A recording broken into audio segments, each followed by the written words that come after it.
Эпізод 10. Люстра.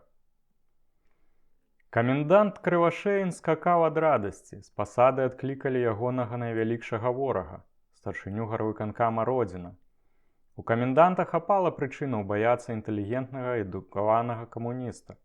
Акрамя таго, тут адыграла сваю ролю прыроджаная расійская нянавісць да габрэяў. Праз гэтую навіну камендант даведаўся учора вечарам. Спачатку ён не даў ёй веры, выклікаў машыну і загадаў весці яго ў выканкам. Ён ведаў, што Родзін мае тут шмат спраў і, не давяраючы нікому, сам працуе дапазна. Інфарматары каменданта ўжо паведамлялі яму пра ўсё, чым займаецца Родзін. Крывашэйн не памыліўся.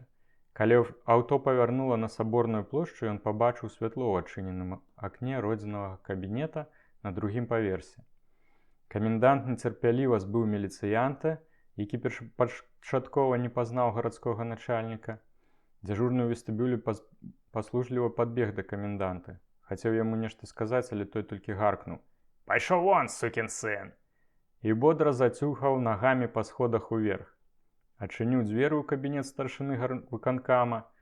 Родзін парадкаваў дакументы на стале. Крыгу з затлумленым позіркам глянуў на каменданта, які з напускной пачцівасцю весела загаманіў. «Добрый вечар, таварыш. Я ўражаны вашай працавітасцю, хоць таксама часта працую цэлымі начамі». Родзін нешта невыразна прабурчэў. «Я б хацеў да вас звярнуцца з адной справай», – цягнуў камендант. «Я лічу, што варта было б арганізаваць курсы палітасветы для чыноўнікаў усіх гарадскіх устаноў. Маглі б адбывацца ў групах. Мне патрэбная толькі ваша дапамога, каб знайсці адпаведнае памяшканне. І яшчэ». Але Родзін абыякава адказаў стомленым голасам: «Прабачце, таварыш, але на мяне, калі ласка, не разлічваеце». Крывашэйн прыкінуўся збітым з тропу. «Чаму гэта настолькі важнае?» «Таму што я заўтра выязджаю ў Маскву на іншую пасаду. Учора атрымаў паведамленне. Заўтра складаю абавязкі».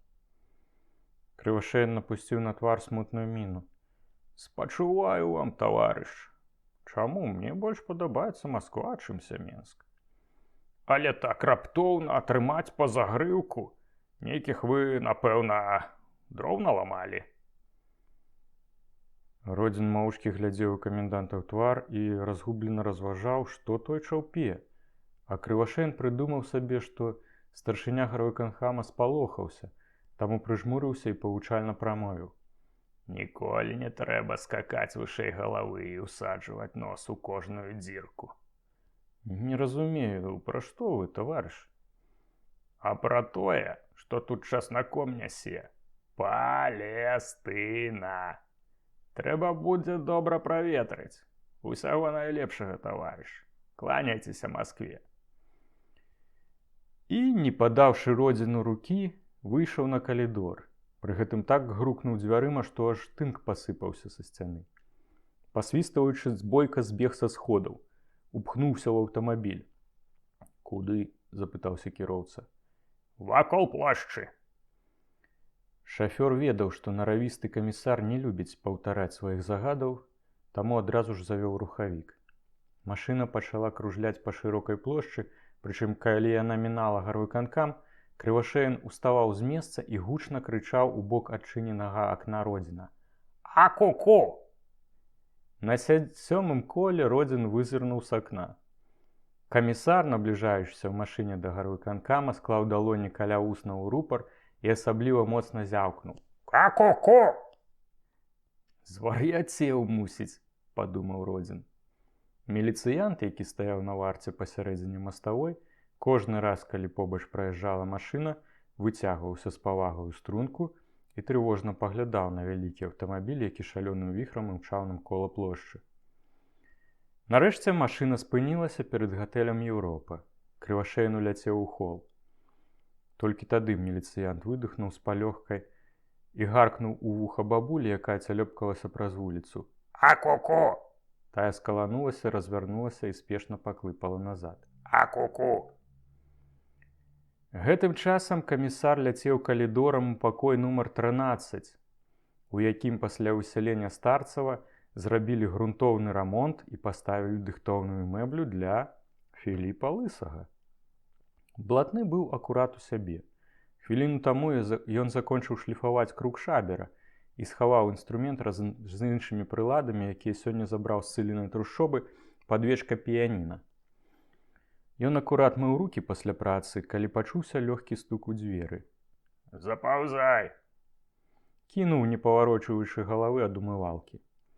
Дзверы адчыніліся, і праз іх з прамяністай усмешкай на твары у пакой праслізнуў камісар.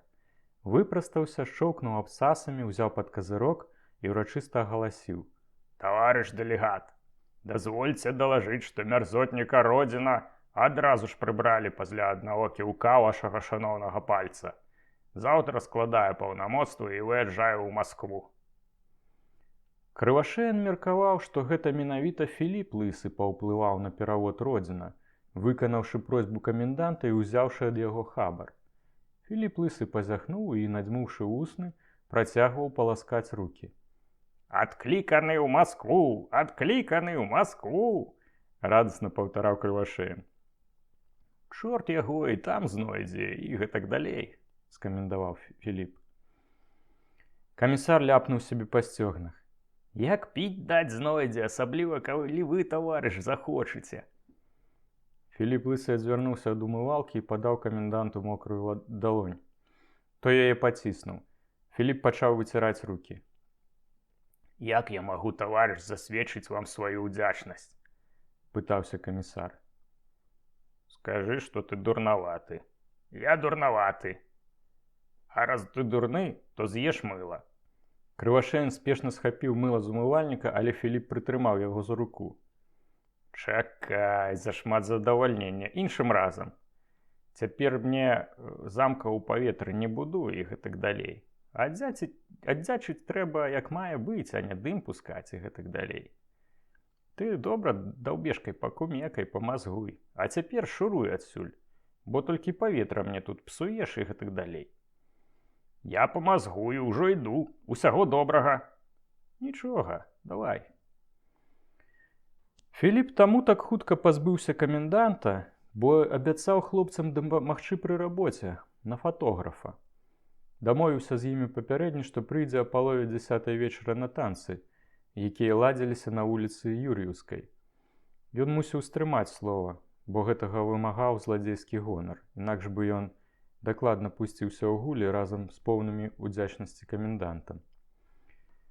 Акрамя таго, хлопцы хацелі на ўсе 4 нагі падкаваць бальшавікоў, якіх шчыра і адкрыта ненавідзелі, і якіх употай пракліналі ўсе жыхары горада. Філіп пазваніў у гараж. Праз 5 хвілін да ўвахода ў Еўропу пад'ехаў аўтамабіль. Філіп наказаў шафёру ехаць у Серабранку. Там забраў смаліны гліста, які ўмеў кіраваць машынай, пасадзіў яго за стырно, а шафёру-кітайцу загадаў сесці ззаду. На вуліцы Захарыўскай, непадалёк ад гаража, Філіп даў кітайцу чацвярцінку дэнатураванага спірту. Выхадзец з Азіі больш любіў сапсаваны спірт, чымся гарэлку.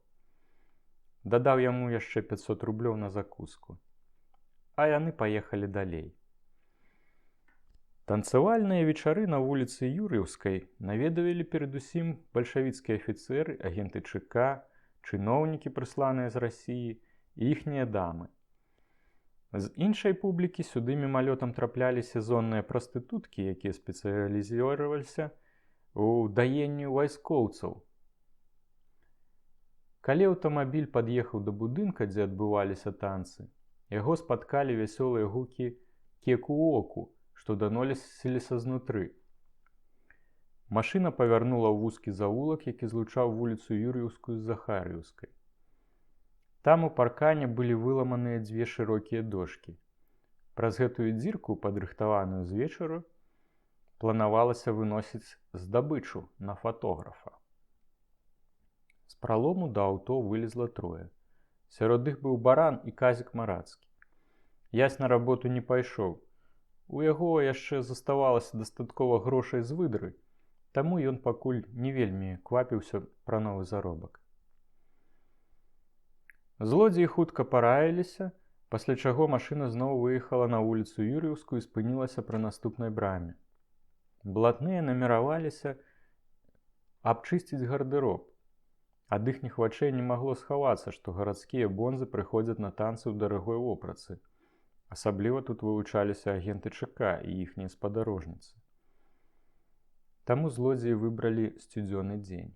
А вечарам Казік Марэцкі зайшоў на вечарынку і ўпэўніўся, што ў гардэробе было поўна плашчоў, паліто і дамскіх футраў. Там былі таксама скураныя тэчкі, сумачкі і зброя ў футлярах. Блатныя палявалі ў першую чаргу на зброю. Работу, якія расійскія злодзеі называюць на фатографа, ва ўсходняй і паўднёвай Польшы акрэсліваюць выразамі «на гутен морген» або «на добры дзень». Гэта самы лёгкі від з усіх зладзейскіх спецыяльнасцяў. Тут не патрэбныя ніякія прылады, а ў выпадку засыпкі пакаранні даюць невялікія. Злодзей гэтага гатунку выходзіць раніцай у горад і выбірае сабе якую-небудзь вуліцу. Тады заходзіць па чарзе ва ўсе дамы, падымаецца ціхенька ўверх па сходах і кратае па чарзе ўсе дзверы ў кватэрах, шукаючы адчыненых. Вельмі часта жыхары, спяшаючыся некуды раніцай, не захлопваюць дзвярэй. Часам іх пакідаюць незачыненымі дзеці, якія ідуць у школу. Часта дзверы не маюць зашчэпак, і іх трэба замыкаць знутры ключом або засаўкай, а па выхадзе некага з дамачадцаў іншыя сямейнікі пра гэта забываюць або не звяртаюць на гэта ўвагі. Калі злодзей праходзіць незамкнёныя дзверы, то хвілю прыслухоўваецца да гукаў за імі, а потым ціха іх адчыняе. Добры спецыяліст робіць гэта адным кароткім шыбкім рухам. Ён ведае, што пры скорым руху дзверы проста не паспеюць рыпнуць. Злодзей не расчыняе дзверы шырока, выключна настолькі, каб праціснуцца. У вітальні ён азіраецца, часам свеціць ліхтарыкам і, калі ўсё ў парадку, выбірае найлепшае паліто, футру або наогул тое, што яму даспадобы, і змываецца. Калі нехта з гаспадароў у той час войдзе ў вітальню, а злодзей не паспеў уцячы або схавацца, то звычайна сустракае яго словамі «добры дзень». Адсюль узялася назва работы «на добры дзень» або «на гутен морген». Іншая назва «на фатографа» выводзіцца ад здымання, але не людзей на фотакартачкі, а натуральна вопраткі з вешакоў. Злодзей, які сутыкаецца з некім семейнікам у вітальні, звычайна называе выпадковае прозвішча і пытаецца, ці той чалавек удома. Потым выбачаецца, што памыліўся і пераблытаў адрас, і выходзіць. Калі яго не злавілі на сходах са здабычай, то цяжка было даказаць, што ён з'явіўся са злачынным намерам. Справа, якую хлопцы збіраліся правярнуць на патанцульках, была адмысловай. Гардароб тут знаходзіўся направа ад увахода. Гэта быў вялікі пакой, у які можна было зайсці з сяней і праз чорны ход. Акрамя таго, ззаду былі вокны, якія выходзілі на прасторную зашклёную веранду. За верандай быў пусты дзядзінец. Казік Марэцкі і Філіп Лысы пасунуліся ў памяшканне. Купілі ў касе 2 квіткі і спачатку скіраваліся ў залу. Там аркестр рэзаў полечку. Пасярод залы круціліся ў танцы пары. Гэта былі пераважна вайскоўцы і дамы самай рознай рэпутацыі. На крэслах і лавах сядзела шмат гледачоў. Падлога была абшарпана абцасамі. Навокал клубіўся цыгарэтны дым. Некалькі танцораў былі п'яныя, як бэлі. У адным з бакавых пакойчыкаў туліўся буфет. Там у паўмісках ляжалі бутэрброды і пірожныя. На стойцы блішчэў таўстабокі самавар. Але госці пераважна замаўлялі малако. Яго налівалі з вялізнага імбрыка. Малако, імаверна, было досыць моцнае, бо выпіўшы яго, госці сплёўвалі, моршыліся і закусвалі яго бутэрбродамі. Потым жвавелі і весялелі. Філіп Лысы купіў 4 бутэрброды, паклаў іх на талерку і пакрочыў у гардэроб. Там паставіў яе на шырокую дошку, якой заклалі праход, і павярнуўся да гардэробшчыка. У тебя есть шклянка альбо кубок? А что такое? Хочу выпить, холера, але не пераношу цісканіны. Лепей тут с тобой кульнуть. Такі холод, што варта ўжо нутро разагрэць. Філіп выцягнуў з кішэні паўлітроўку, толькі крыху разбаўленага вадой спірту, і пляснуў адзін глынок трунку ў кубак, пададзены яму гардэробшчыкам. За цябе, таварыш. Выпіў. Адной рукой узяў бутэрброд, а другой наліў амаль поўны кубак алкаголю. Цягні, братка, на здароўе. Звярнуўся да працаўніка гардэроба. Той ахвотна высмактаў спірт і таксама закусіў. Праз некалькі хвілін ён ледзьве заўлыка і плёў нейкую лухту. Тым часам баран і гліст ззаду адчынілі дзверы на веранду. Потым дасталі шыбку з акна ў гардэроб і паздымалі ўсе зашчапкі. Гліст як цень шмыгануў у гардэроб. Ён быў найлепшым шніферам у горадзе. Днём няўклюдны, маўклівы, бесталковы, ён перараджаўся на працы. Быў як вужака, які мог праслізнуць у любую дзірку і які нават у поўнай цемры рухаўся безгучна. Цяпер гліст, згінаючыся за вешалкамі, дабраўся да дзвярэй чорнага ходу і адымкнуў іх. Падрыхтоўка да задання была закончаная. Баран і гліст чакалі знаку для пачатку работы. Сігналам мела быць згашанае ва ўсім будынку святло. Філіп лысы, стоячы спераду, заўважыў, што хлопцы адчынілі дзверы ў гардэроб і былі напагатове. На хвілю ён пакінуў свайго сабутэльніка і выйшаў у танцавальную залу. Кіўнуў галавой казіку і вярнуўся ў гардэроб. Ну, давай вып'ем разыходнае.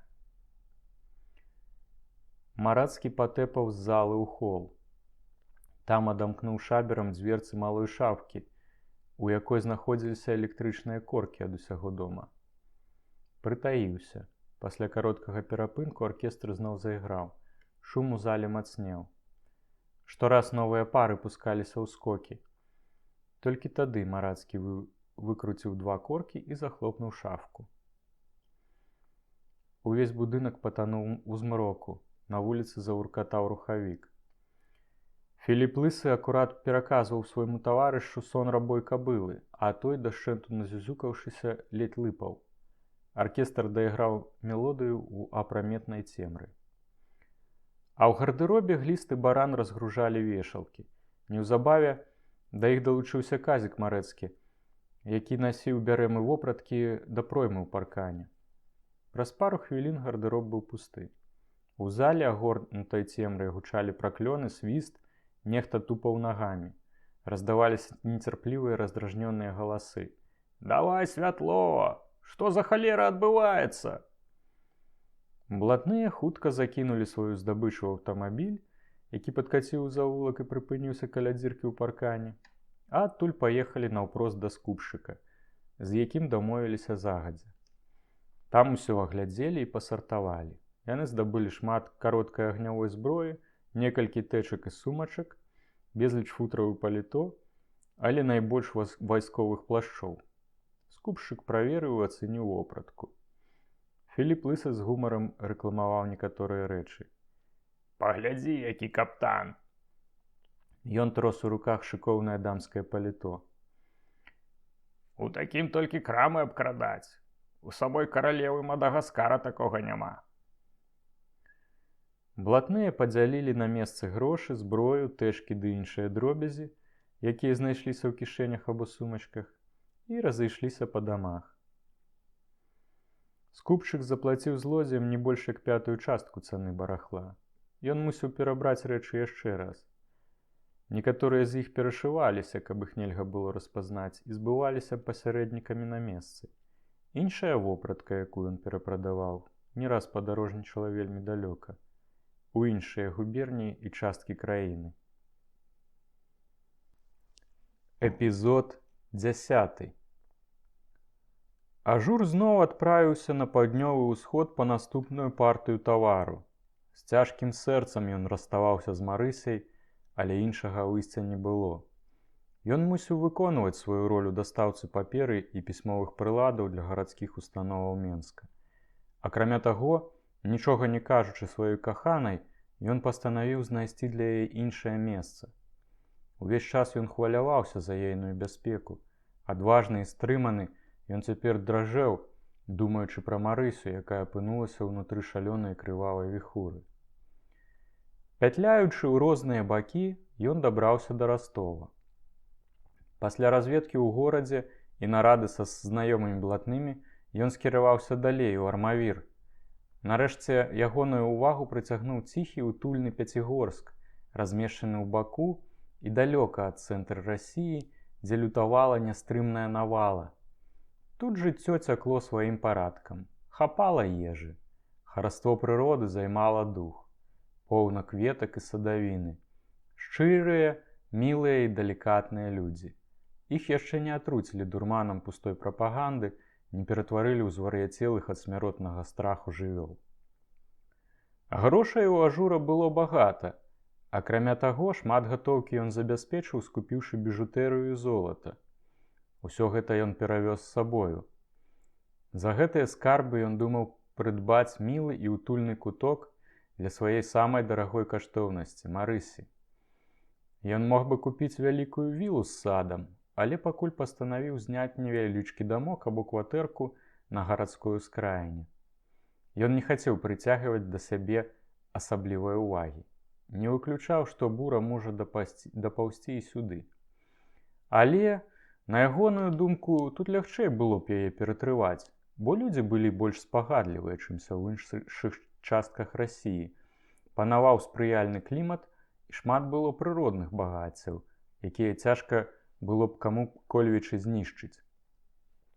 Праз некаторы час ён знайшоў невялікі ахайны дом ля падножжа гары Машук. Пры доме быў сад з дзясяткам дрэваў і агародзік. Гаспадары хацелі прадаць дом або здаць на доўгі тэрмін. Ажуру ён вельмі спадабаўся, таму, не гандлюючыся, ён заплаціў за арэнду на год уперад і, даўшы шчодры ганарар, папрасіў жонку садоўніка-грузіна, які жыў па-суседску, усё ўпарадкаваць. Купіў у дом патрэбныя рэчы. Праз 2 дні ўсё было гатова і можна было засяляцца. Тады Ажур пакінуў дом на догляд таго самага суседа-грузіна і выехаў, паабяцаўшы засяліцца сюды цягам месяца.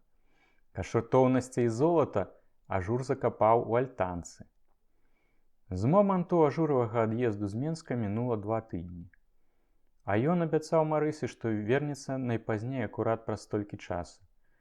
Ён уяўляў, як яна будзе за яго непакоіцца, і гэта страшэнна яго засмучала. А перад ім яшчэ была цяжкая, доўгая і небяспечная дарога назад. Пры гэтым яму хацелася прывезці мілую, апошнюю партыю тавару. Ён імкнуўся выканаць тое, што абяцаў, бо акрамя гатоўкі за папярэднюю дастаўку, ён зноў атрымаў задатак у 5 мільёнаў рублёў. Ажур быў злодзеем, таму ні на секунду ў ягоную галаву не закралася думка, што можна не споўніць свайго абавязку. Слова аўтарытэтнага фірмовага злодзея больш пэўнае за любы вексель, дамову ці кантракт у нармальным грамадстве. Тут могуць быць розныя хітрыкі, інтэрпрэтацыі. Злодзей дамаўляецца проста і выконвае дамову без мудрагельства. Гэтай незвычайнай сумленнасці ў зладзейскім свеце спрыяла само жыццё, бо часта ад прыяцельскага абяцання, ад звычайнай дамовы залежала свабода або нават жыццё. Марыся Запольская з нецярплівасцю чакала вяртання мужа. Крама была пустая. Пакупнікам яна магла прапанаваць толькі пакавальную паперу і каляровыя алоўкі. Аднак штодзённа яна адчыняла краму і адседжвала гадзіны гандлю. Так хутчэй ляцеў час. Кліентаў было мала. Людзей адстрашвала прылепленая знутры да дзвярной шыбы картка, што крама забяспечвае гарадскія ўстановы. Вечарамі Запольская замыкала краму і рэшту дня праводзіла ў тэснай кватэрцы, шыючы, парадкаючы рэчы, гатуючы або чытаючы. На вуліцу не выходзіла зусім, высцерагалася разбэшчаных п'яных салдафонаў. Яна была палонніца, якая нецярпліва чакала свайго вызваліцеля. Мінула 2 тыдні, а Ажур усё не вяртаўся. Марысю ўсё мацней адолевала паняверка. Жанчына згубіла апетыт і ахвоту да працы. Праз некалькі дзён яе ахапіла яшчэ большая трывога. Дарога цяжкая, небяспечная, З ім магла здарыцца нейкая бяда. Вечарамі яна раскладала бясконцыя пасьянсы. Шчыра радаваўся, калі пасьянс выходзіў. Вернецца заўтра, вернецца. А калі пасьянс не ўдаваўся, ейнае сэрца сціскаў яшчэ большы смутак. Аднойчы, збіраючыся ісці спаць, яна падышла да люстра. Спачатку уважліва і крытычна сабе агледзела. Што ён ва мне знайшоў? Раптам ёй на вочы нахлынулі слёзы. Яна ўперлася рукамі ў раму люстра і лямантавала. «Люстра, змілуйся, скажы, дзе мой Янка, люстра, скажы, пашкадуй мяне». Ночы зрабіліся для яе страшныя і доўгія. Дні таксама цягнуліся, здавалася, цэлую вечнасць. Вечарамі яна ставіла люстра на стале і размаўляла з ім, як з жывой істотай. Але люстра маўчала, паказваючы ей штораз бляднейшы твар і ўсё больш запалыя вочы. «Люстра, скажы мне, злітуйся, я не магу так жыць, ужо 3 тыдні. Пакажы хоць нешта пра яго». Але ў адказ была цішыня, у якую часам упляталася толькі буркатанне варанка. «Люстра». На 4-м тыдні адсутнасці ажура вуліцай Захар'еўскай імчаў аўтамабіль. У ім сядзеў камендант Крывашеін. Ён быў крыху п'яны і злы, прабегся вачыма па замкнёных крамах, заўважыў адчыненую вітрыну магазіна Запольскай. Там ляжалі роўненька раскладзеныя каляровыя алоўкі. Крывашеін загадаў кіроўцу спыніцца. Увайшоў у краму. Не павітаўшыся, рэзка запытаў: «Ці ёсць папера для пісальнай машынкі?» Запольская ўстала з-за прылаўка. «Прыватным асобам я прадаю толькі каляровыя алоўкі і пакавальную паперу». «Я не пытаюся пра алоўкі і паперу ў сральню. Я пытаюся пра паперу для пісальнай машынкі», – закіпеў камендант. «У мяне ёсць крыху паперы для машынкі, але я не магу яе прадаць. Гэтая крама працуе для гарадскіх устаноў. Уладальнік выехаў па тавар, а без яго я вам нічым не дапамагу». «Не дапаможаш? Ну то я табе так дапамагу, што мала не пакажацца». Крывашеін грукнуў дзвярмы і выйшаў з крамы. На хвілю прыпыніўся і прачытаў прыклеенае на дзвярах пасведчанне з круглай пячаткай гарвыканкама, якое інфармавала, што крама забяспечвае гарадскія ўстановы і вызваляецца ад падаткаў, канфіскацыі тавараў і рэквізіцыі. Унізе пад словамі старшыня гарвыканкама стаяў подпіс Родзіна. «А гэты жыдзяра яшчэ тут? У Маскву з ім або ў Палестыну?» Крывашеін зноў адчыніў дзверы ў краму, сарваў дакумент і падзёр яго на кавалкі. «Што вы робіце?» – спалохана ўскрыкнула Запольская. «Што хачу. І з табой магу тое самае зрабіць. Я камендант горада!» І выйшаў, зноў ляснуўшы дзвярыма, гэтым разам яшчэ мацней. З шыбы пасыпалася шкло. Запольская склала далоні і з жахам глядзела на кавалкі паперы, якія ляжалі пры выхадзе. «Божа, навошта я адмыкала гэтую краму? Трэба было сядзець з зачыненымі дзвярыма, пакуль Янка не вярнуўся». Крывашеін паехаў у Чука. Там зайшоў да кіраўніка палітадзела. Гэта быў ягоны дружбак па п'янках і гулянках. Яны падтрымлівалі адзін аднаго і супольна правярнулі не адну цёмную справу. Напрыклад, абчысцілі ад буржуяў патрэбныя ім кватэры. Рабілася гэтак. Буржуяў адпраўлялі ў турму, а адтуль на расстрэл на камароўку. Пасля гэтага выносіліся рэчы і кватэру прызначалі, часта за высокі хабар, таму, хто на яе прэтэндаваў. Існавала яшчэ шмат іншых спосабаў абабраць людзей і здабыць грошы, упрыгожанні і рэчы. Або звесці асабістыя ці чужыя парахункі, натуральна, за добрую плату. Кіраўнік палітадзела быў заняты. Працы ў яго заўсёды хапала, бо ЧК ў Менску імкнуўся давесці цэнтральным уладам сваю стараннасць адпаведнай колькасцю арыштаў і смяротных пакаранняў. Але для каменданта ён знайшоў час. Папрасіў прысутных чыноўнікаў выйсці з кабінета і прапанаваў каменданту крэсла. «Сядай, што новага? У мяне асабістая справа. Хачу, каб ты прыбраў адну буржуйскую сучку». «Што за яна? Замала дала ці зашмат?» «Проста хачу яе правучыць. Занадта лычык задзірае. Трымае краму, мае тавар, але адмовілася мне прадаваць. Ведае, што я не заплачу ёй па спекуляцыйных цэнах, таму... Ага, спекулянтка. Яшчэ якая. Пэўна, там і золатка знойдзецца. Толькі шлёндру добра трэба прыціснуць. Але гэта мяне не цікавіць. Гэта твая праца. Як імя і прозвішча? Марыя Запольская. Вуліца Захарыўская, дом нумар 37, кватэра 2. Крама канцылярскіх тавараў. Калега каменданта занатаваў звесткі на паперчыне і засунуў яе пад чарнільніцу. Сёння ўначы правядзем обшук, а праз тыдзень ці два да сценкі. Дзякуй і да пабачэння. У мяне столькі справа, яшчэ тая сволач мой час забрала. Яны парукаліся, і Крывашеін пакінуў будынак ЧК. Пасля візіту Крывашеіна Марыся Запольская апусціла жалюзі ў вокнах крамы і замкнула дзверы. Пайшла ў кватэру. Яе ахапіў страх. Не ведала, што рабіць, але адчувала пагрозу, якая навісла над ёю, ейнай свабодай, жыццём і шчасцем. Яна была нібы спаралізаваная. Думкі блыталіся ў галаве. Нарэшце спешна перадзелася ў сваю самую найгоршую сукню, каб выглядаць як мага бядней. Сабрала ўсе грошы, якія мела ў кватэры, і схавала іх у грудзях. Замкнула кватэру і рушыла ў горад. Як страла, яна бязмэтна неслася па вуліцах. Спачатку яе гнала думка, каб як мага далей адысціся ад дома. Праз некаторы час яна змарылася і пакрочыла вальней. Міналі гадзіны, вечарэла. Некалькі разоў да яе чапляліся мужчыны, некаторыя з іх былі п'яныя. Ногі зноў занеслі Запольскую ў цэнтр горада. На бульвары на вуліцы Захарыўскай яна знайшла адзінокую лавачку ў зацішным куточку і з задавальненнем прысела на яе. Прагнула некуды зашыцца, хоць пад зямлю, каб яе ніхто не знайшоў. Яна нічога не ела з самой раніцы, але не адчувала голаду. Яе адолела стома. А раптам Янка вярнуўся, падумала. А кватэра на замку, ён, можа, недзе чакае. Што рабіць?